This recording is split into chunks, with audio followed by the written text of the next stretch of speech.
श्री राधा कृष्णाय नमो नमः। सर्वप्रथम मैं भगवान श्री राधा गोविंद के चरण कमलों की वंदना करता हूँ। आप सभी भक्तजनों को भी सादर नमस्कार करता हूँ।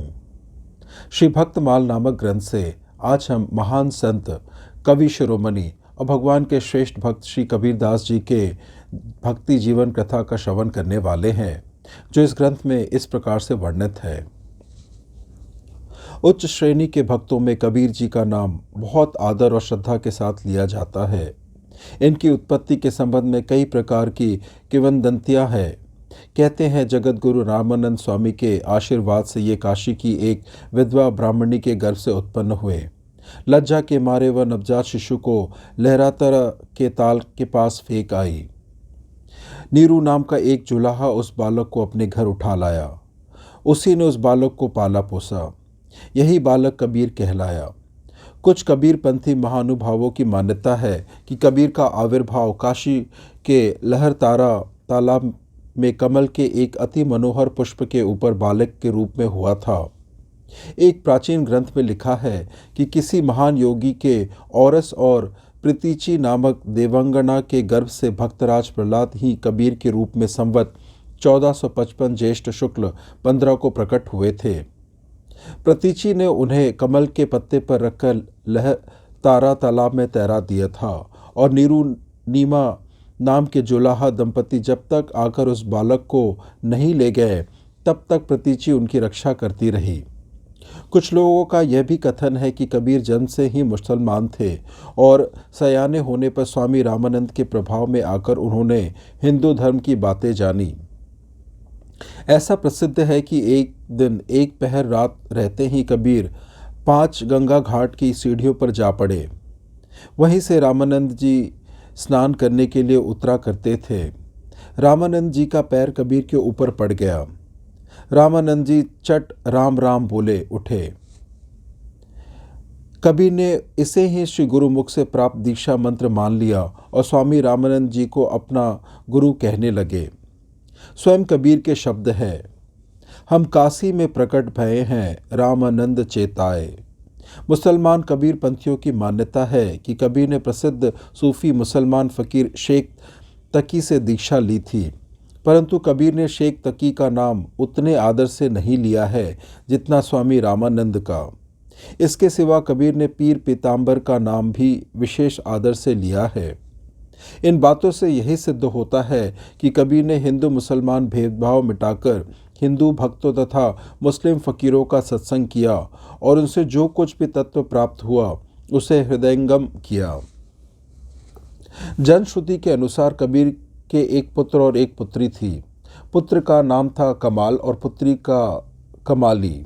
उनकी स्त्री का नाम लोई बतलाया जाता है। इस छोटे से परिवार के पालन के लिए कबीर को अपने कंधे पर कठिन परिश्रम करना पड़ता था। घर में साधु संतों का जमघट रहता ही था, इसलिए कभी कभी इन्हें फाके मस्ती का मजा भी मिला करता था। कबीर पढ़े लिखे नहीं थे। स्वयं उन्हीं के शब्द है, मसी कागज छुयो नहीं, कलम गही नहीं हाथ। कबीर के वाणी का संग्रह बीजक के नाम से प्रसिद्ध है। इसके 3 भाग है, रमैनी, शबद और शाखी। भाषा खिचड़ी है। पंजाबी, राजस्थानी, खड़ी बोली, अवधी, पूर्वी ब्रज भाषा आदि कई बोलियों का पंचमेल है। श्री कबीरदास जी सिद्ध संत थे। इनके चमत्कारों के अनेक प्रसंग आज भी जन सामान्य में प्रचलित है, परंतु इनका उद्देश्य सिद्धि का चमत्कार प्रदर्शन नहीं, अपितु संत भगवान की महिमा का उपाख्यान और भगवत भक्ति का प्रचार प्रसार था। कहते हैं कि एक बार प्रयाग के कुंभ के अवसर पर श्री कबीरदास जी भी वहां गए थे तथा तत्कालीन यवन सुल्तान भी मुसलमान फ़कीर शेख तकी को लेकर गया हुआ था। एक दिन वह श्री त्रिवेणी जी के किनारे खड़ा था। श्री कबीरदास जी भी स्नान करने के लिए वहां आए थे। उसी समय एक मृत बालक का शव बहता चला आ रहा था।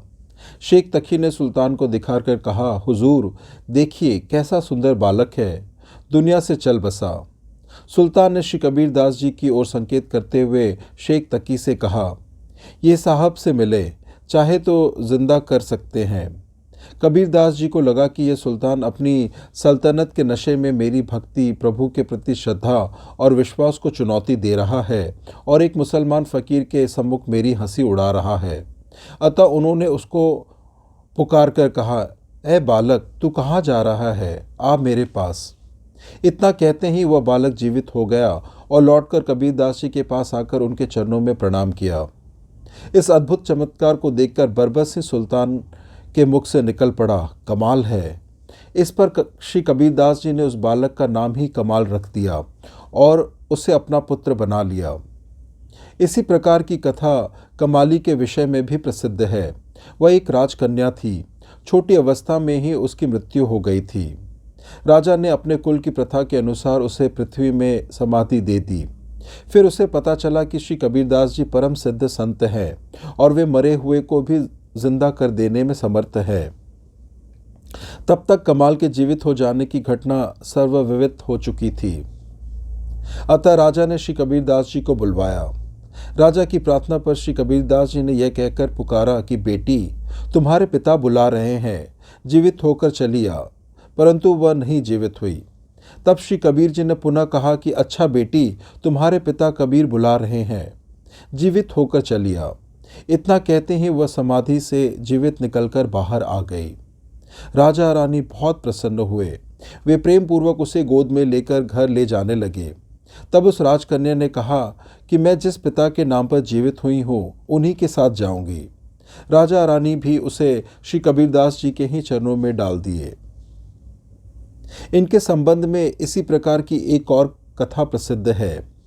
एक बार बलख बुखारा के बादशाह का पुत्र मर गया। उसे किसी से ज्ञात हुआ कि भारत में अनेक बड़े बड़े सिद्ध फकीर हैं जो मृत व्यक्तियों को जिंदा कर देते हैं। अतः उसने अपने पुत्र को जीवित कराने के लिए अपने वजीर को किसी संत को लाने के लिए भारत भेजा।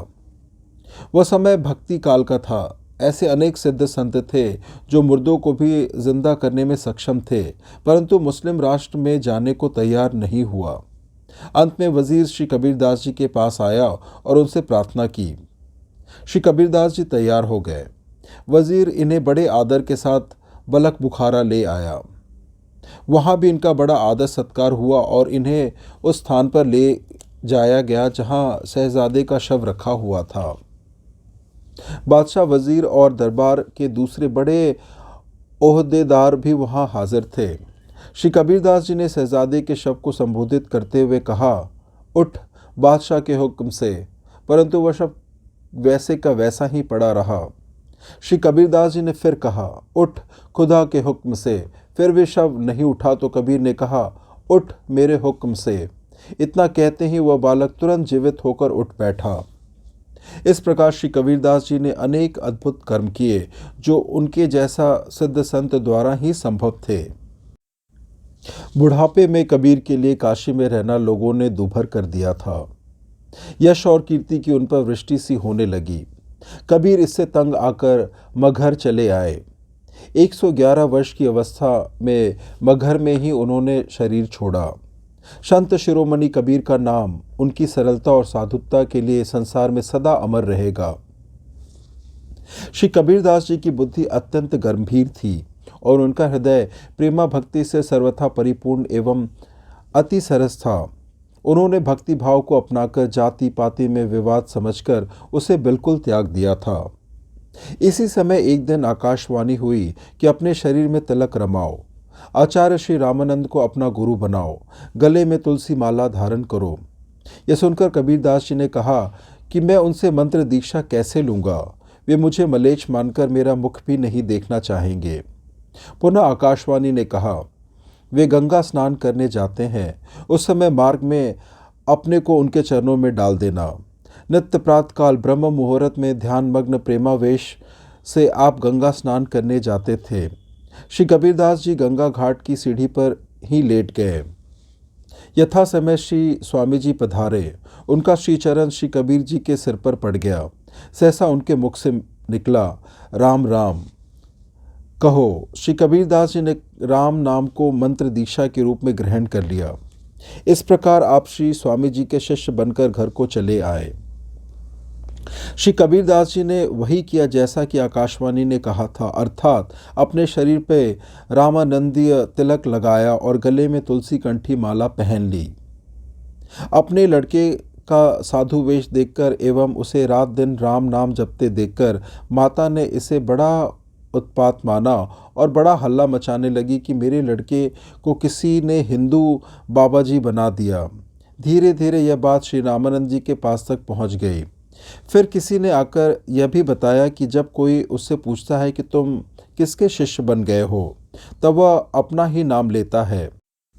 यह सब सुनकर श्री स्वामी जी ने आज्ञा दी कि उसे पकड़कर मेरे पास ले आओ। आज्ञा अनुसार लोग श्री कबीरदास जी को बुला लाए। पर्दे के पीछे बैठकर श्री स्वामी जी ने पूछा, हमने तुमको कब शिष्य बनाया? तब श्री कबीरदास जी ने गंगा घाट की सब घटना स्मरण कराई और बोले, श्री राम नाम ही महामंत्र है। यह बात सभी शास्त्रों में लिखी है। वही प्रदान कर आपने मुझे शिष्य बनाया। यह सुनकर श्री स्वामी जी अति प्रसन्न हुए और पर्दा खोलकर बाहर आए तथा श्री कबीरदास जी को छाती से लगाकर बोले, वत्स, तुम्हारा सिद्धांत अत्यंत सही है और सत्य भी। श्री राम नाम को ही हृदय में धारण करो। श्री कबीरदास जी जीवन निर्वाह के लिए ताने बाने से कपड़ा बुनते थे, किंतु उनके हृदय में श्री राम जी का नाम रूप मंडराया करता था। वे कपड़ा उतना ही बुनते थे जितने से परिवार का खर्च चल जाए। एक बार बाजार में कपड़ा बेचने के लिए आप खड़े थे कि एक साधु आपके पास आकर बोले कि मुझे कपड़ा दीजिए, मेरे पास पहनने के लिए कुछ भी नहीं है। तब आप उसे आधा थान फाड़कर देने लगे तो उसने कहा, इस आधे थान से मेरा काम नहीं चलेगा। श्री कबीरदास जी ने कहा, यदि पूरा थान लेने का निश्चय आपने अपने मन में किया है तो ले लीजिए, यह पूरा थान ही लीजिए। श्री कबीरदास जी के घर पर उनकी स्त्री लोई, माता नीमा, पुत्र कमाल और पुत्री कमाली ये सभी रास्ता देख रहे थे। घर में भोजन सामग्री का अभाव था, अतः सभी भूखे थे। कपड़ा बेचकर मूलधन से सूत और मुनाफे से सामान खरीदकर आता था, उसी से निर्वाह होता था। दूसरे दिन के लिए कुछ बचता ही नहीं था। श्री कबीरदास जी ने विचार किया कि घर में सभी भूखे होंगे, खाली हाथ चलकर क्या करूं। वे बाजार में ही इधर उधर कहीं छिप गए। घर को लेकर क्या आते, पूरा थान का थान तो दान कर चुके थे। भगवान घट घट वासी हैं। श्री कबीरदास जी के सच्चे भक्ति भाव को जानकर और घर के लोगों को दुखी देखकर वे व्यापारी केशव बंजारे का रूप धारण करके बैलों के ऊपर बहुत सा आवश्यक सामान लाद कर आए। सब सामान उन्होंने श्री कबीरदास जी के घर में रख दिया और कहा, यह सामान सुविधा के लिए है, इससे आराम से निर्वाह करो। 3 दिन बाद जब श्री कबीरदास जी लौटकर घर नहीं आए, तब 2-4 आदमी गए और ढूंढकर उन्हें लिवा लाए। घर आकर श्री कबीरदास जी ने सब बात सुनी कि एक व्यापारी बहुत सा सामान लेकर डाल गया, तो उन्होंने जान लिया कि मेरे कष्ट को देखकर स्वयं भगवान को कष्ट हुआ। तभी उन्होंने सामान पहुंचाने का कष्ट उठाया। विचार कर कि श्री राम रघुवर ने मुझ पर अत्यंत कृपा की, आप परमानंद में मग्न हो गए। उसी समय भक्तों की भीड़ को बुलाकर श्री कबीरदास जी ने सारा सामान लुटा दिया। ताना बाना कपड़ा बुनना सब आपने छोड़ दिया। हृदय में आनंद की बाढ़ आ गई। यह सुनकर ब्राह्मणों का धैर्य टूट गया। वे क्रोधित होकर दौड़ते हुए श्री कबीरदास जी के यहाँ आए और बोले, क्यों रे जुलाहे, तूने इतना धन पाया और हम लोगों को नहीं बुलाया? शूद्रों को बुलाकर सब धन उन्हें दे दिया। या तो हमें भी धन दे दो, नहीं तो यहाँ से बाहर भाग जाओ। श्री कबीरदास जी ने कहा, अब मेरे घर में तो कुछ भी नहीं है, आप लोग घर में घुसकर देख लीजिए। यदि आप नहीं मानते हैं तो यहीं बैठे, मैं मंडी में जाता हूँ, कुछ मिलेगा तो लाकर दे दूंगा। यह कहकर श्री कबीरदास जी ने बड़ी कठिनाई से अपना पीछा छुड़ाया और मंडी में जाकर छिप गए। इस प्रकार उन्होंने संकट को टाला। इसी समय भगवान श्री कबीरदास जी का रूप धारण करके आए और बहुत सा धन लाए। उन्होंने आदरपूर्वक ब्राह्मणों को धन देकर उनका समाधान किया। वे लोग धन लेकर बड़े सुखी हुए। इस प्रकार भगवान ने अपने भक्त की उज्जवल कीर्ति को संपूर्ण जगत में प्रकाशित किया। ब्राह्मणों को संतुष्ट करके भगवान ने ब्राह्मण का रूप धारण किया और वहां पहुंचे जहां श्री कबीरदास जी छिपकर बैठे थे। भगवान ने श्री कबीरदास जी से कहा, तू यहाँ पर पड़ा हुआ भूखे क्यों मरता है? श्री कबीरदास जी, घर पर जा। जो भी कोई वहाँ जाता है उसे वे 2.5 सेर अन्न देते हैं, इसलिए अब तू देर मत कर, वहीं चला जा, जल्दी से जा। श्री कबीरदास जी घर को आए और सब समाचार देख सुनकर प्रेमानंद में पूर्ण रूप से मग्न हो गए। भगवान के द्वारा किए गए नए नए कौतुकों से तथा वैभव की वृद्धि से परम अकिंचन भक्त श्री कबीरदास जी का धैर्य कैसे रहे। बढ़ती हुई प्रतिष्ठा को घटाने के लिए श्री कबीरदास जी ने भी नए नए कौतुकों की रचना प्रारंभ कर दी। एक दिन आपने एक वैश्य को अपने साथ ले लिया। उस समय ऐसा मालूम होता था कि भजन भाव को छोड़कर ये उसी के रंग में रंग गए, परंतु सच्ची बात तो यह थी कि मुझे कुमार्गी समझकर लोग मेरे पास ना आए, मेरे भजन में बाधा ना हो। श्री कबीरदास जी को एक वैश्य के साथ देखकर संतजन डर गए कि श्री कबीरदास जी यदि माया से मोहित हो सकते हैं तो हम सरीखे साधारण लोग कैसे बचेंगे। और दुष्टों के मन में बड़ा भारी सुख हुआ था। वे कहने लगे, हम तो कहते ही थे कि यह ढोंगी है, हमारी बात सच्ची निकली। श्री कबीरदास जी ने जब संत और असंतों के ऐसे भाव जाने तब वे वैश्य को साथ लिए हुए वहां पहुंचे जहां काशी के राजा की सभा लगी हुई थी। राजा ने शिष्य होते हुए भी इनका कुछ भी सम्मान नहीं किया। फिर भी वे वहां बैठ गए और मानसिक भाव से श्री जगन्नाथ भगवान का ध्यान करने लगे। थोड़ी देर बाद इन्होंने उठकर वहीं अपने पात्र से जल गिरा दिया। यह देखकर राजा के मन में कुछ चिंता हुई और उनसे पूछा, आपने यह क्या किया, जल क्यों गिराया? श्री कबीरदास जी ने कहा, श्री जगन्नाथपुरी में श्री जगन्नाथ जी का रसोइया भोग का थाल मंदिर में लिए जा रहा था। उसका पैर जलने वाला था, इसलिए आग को बुझाकर मैंने उसकी रक्षा की है। यह सुनकर सभी को बड़ा आश्चर्य हुआ। राजा ने इसकी जांच के लिए आदमी भेजे। उन्होंने लौटकर समाचार दिया कि श्री कबीरदास जी की बात सत्य है, बिल्कुल सत्य है। राजा ने मन में अपना अपराध मानकर रानी से कहा, श्री कबीरदास जी की वह बात तो सत्य निकली। राजसभा में कृपा करके पधारे, मैंने उनका अपमान किया, इसलिए मेरे मन में बड़ा भारी दुख है। इस अपराध से बचने के लिए मैं कौन सा उपाय करूं? रानी ने कहा कि उन्हीं के शरण में जाने से काम बनेगा। तब राजा ने घास का एक बड़ा भारी बोझ सिर पर रख लिया और गले में कुल्हाड़ी बांध ली। इस प्रकार भाव में भीगा हुआ राजा रानी को साथ में लेकर श्री कबीरदास जी के शरण में चला। राजा रानी ने लोक लज्जा का सर्वथा परित्याग कर दिया था। दोनों बाजार से होकर निकले। हमने बड़ा अनुचित कार्य किया है, ऐसा सोच सोचकर उनके शरीर क्षण प्रतिक्षण क्षीण हो रहे थे। श्री कबीरदास जी ने दूर से राजा को आते देखा तो अत्यंत व्याकुल हो गए। वे उठकर राजा के पास आए और उन्होंने घास का बोझ उतरवा दिया, गले से कुल्हाड़ी खुलवा दी। राजा रानी के भाव से श्री कबीरदास जी अत्यंत संतुष्ट हो गए। मैं तुम्हारे ऊपर रुष्ट नहीं हूँ, ऐसा कहते हुए उन्होंने उपदेश देकर उन्हें आनंदित किया। श्री कबीरदास जी की बढ़ती हुई महिमा को देखकर ब्राह्मणों के हृदय में ईर्ष्या पैदा हो गई। उस समय भारत का तत्कालीन बादशाह सिकंदर लोदी काशी आया हुआ था। भक्ति विमुख ब्राह्मणों ने श्री कबीरदास जी की माता को भी अपने पक्ष में कर लिया और इकट्ठे होकर सिकंदर लोदी के दरबार में गए। सबों ने पुकार की कि इस कबीरदास ने सारे गांव को दुखी कर रखा है। मुसलमान होकर हिंदू बाबाजी बन गया है और किसी धर्म को ना मानकर ढोंग फैलाता है। बादशाह ने तुरंत आज्ञा दे दी कि उसे अभी पकड़कर मेरे पास ले आओ, मैं उसे देखूंगा कि वह कैसा मक्कार है। बादशाह की आज्ञा पाकर सिपाही लोग श्री कबीरदास जी को ले आए और बादशाह के सामने खड़ा कर दिया। तब किसी काजी ने श्री कबीरदास जी कहा, ये बादशाह सलामत है, इन्हें सलाम करो।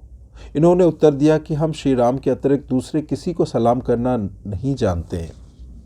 श्री कबीरदास जी की बातें सुनकर बादशाह ने इन्हें लोहे की जंजीर से बंधवाकर गंगा जी की धारा में डुबा दिया, परंतु ये जीवित ही रहे। लोहे की जंजीर ने न जाने कहाँ चली गई। ये गंगा जी की धार से निकलकर तट पर खड़े हो गए। पश्चात बादशाह की आज्ञा से बहुत सी लकड़ियों में इन्हें दबाकर आग लगा दी गई। उस समय नया आश्चर्य हुआ। सभी लकड़ियां जलकर भस्म हो गई और इनका शरीर इस प्रकार चमकने लगा जिसे देखकर तपे हुए सोने की चमक भी लज्जित हो जाए। जब यह उपाय भी व्यर्थ हो गया तो मतवाला हाथी लाकर उसे उनके ऊपर झपटाया गया, परंतु लाख प्रयत्न करने पर भी हाथी श्री कबीरदास जी के पास नहीं आया। बड़ी जोर से चिंघाड़कर वह दूर भाग जाता था। इनके समीप हाथी के ना आने का कारण यह था कि स्वयं श्री राम जी सिंह का रूप धारण करके श्री कबीरदास जी के आगे बैठे थे। बादशाह सिकंदर लोदी ने श्री कबीरदास जी का ऐसा अद्भुत प्रभाव देखा तो वह सिंहासन से कूदकर इनके चरणों में गिर पड़ा और हाथ जोड़कर प्रार्थना करने लगा कि अब आप कृपा करके ईश्वर के कोप से मुझे बचा लीजिए। श्री कबीरदास जी ने कहा, अब कभी भी किसी साधु संत के ऊपर ऐसा गजब ना करना। बादशाह ने कहा, प्रभो, गांव देश तथा अनेक सुख सुविधा के सभी सामान जो जो आप चाहे वह सब मैं आपको दूंगा। तब आपने उत्तर दिया, हम तो केवल श्री राम जी को चाहते हैं और उन्हीं को अष्ट प्रहर जपते हैं, दूसरे किसी धन से हमें कुछ भी प्रयोजन नहीं है।